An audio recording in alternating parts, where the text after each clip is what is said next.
Philippine President Rodrigo Duterte has already given 3 public speeches but has not made any public statement about the sinking of a Filipino fishing vessel by a Chinese ship that took place Sunday, June 9. A few hours after Lorenzana's statement on Wednesday, June 12, Duterte gave a speech at the Philippine Independence Day ceremony in Malabang, Lanao del Sur, and then another one at the oath-taking of Cagayan de Oro officials later that night. On Thursday, June 13, Duterte spoke at a land distribution ceremony in General Santos City. None of these speeches mentioned the Rectobank incident, which put in harm's way 22 Filipino fishermen. The June 9 Rectobank incident is significant because it involved the first sinking of a Philippine vessel by a Chinese ship in the history of the maritime row between the two countries. But the palace says Duterte will likely take strong action against China since he supposedly draws the line on physical harm to Filipinos. Philippine Foreign Secretary Teddy Boy Locsin claims he filed a diplomatic protest against China but refuses to give more details.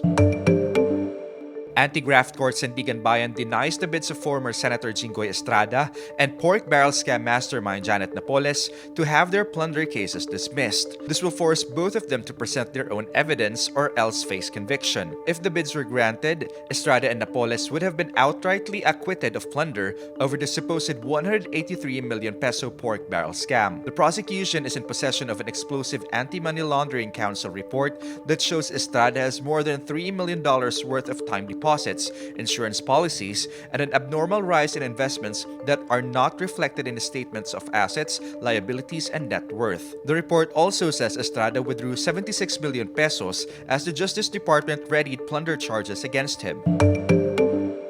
U.S. Watchdog Agency Office of Special Counsel recommends President Donald Trump's aide Kellyanne Conway be fired, saying she repeatedly violated the law restricting political activity during her official work. The OSC report says Conway engaged in partisan attacks on Democratic presidential hopefuls. Conway on Twitter once called former Vice President Joe Biden as creepy Uncle Joe, and also attacked U.S. Senators Cory Booker and Elizabeth Warren and former Congressman Beto O'Rourke. The Hatch Act bars civilian federal employees from using their official authority to wade in election politics. The White House swiftly responds by calling the process blatantly unfair and demands the OSC retract its outrageous recommendation. In related news, Trump announces the surprise departure of his spokeswoman Sarah Sanders. Sanders has been one of Trump's most loyal foot soldiers, almost constantly at his side during his tumultuous 2.5 years at the White House and during the campaign. Trump tweets, "After 3.5 years, our wonderful Sarah Huckabee Sanders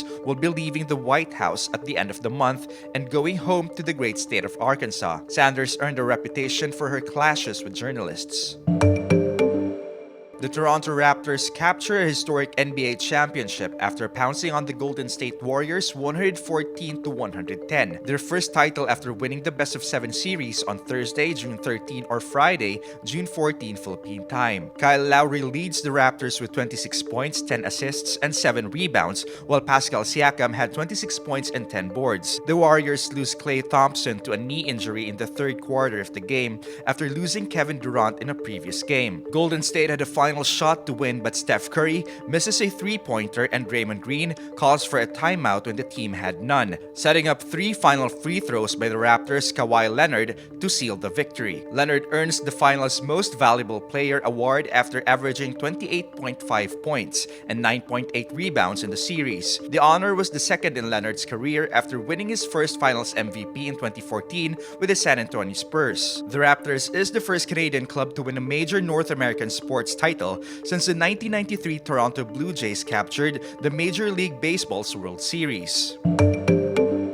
Veteran Filipina actresses Lea Salonga and Princess Punzalan make their big screen comebacks in the film Yellow Rose. It tells the story of an undocumented Filipina from Texas who dreams of being a country music singer, even as she faces the threat of deportation. This marks the film debut of Tony-nominated Eva Noblezada, who plays Punzalan's daughter. Yellow Rose has already won several awards, including the Grand Jury Prize for Best Narrative Feature at the 2019 Los Angeles Asian Pacific Film Festival, and the Best Breakout Actor Award for Noblezada. The film was directed by Diane Paragas, who moved to Texas from the Philippines at age 4 after her family escaped the Marcos martial law regime. Yellow Rose will be screened as the opening film of the Asian American International Film Festival in New York on July 25.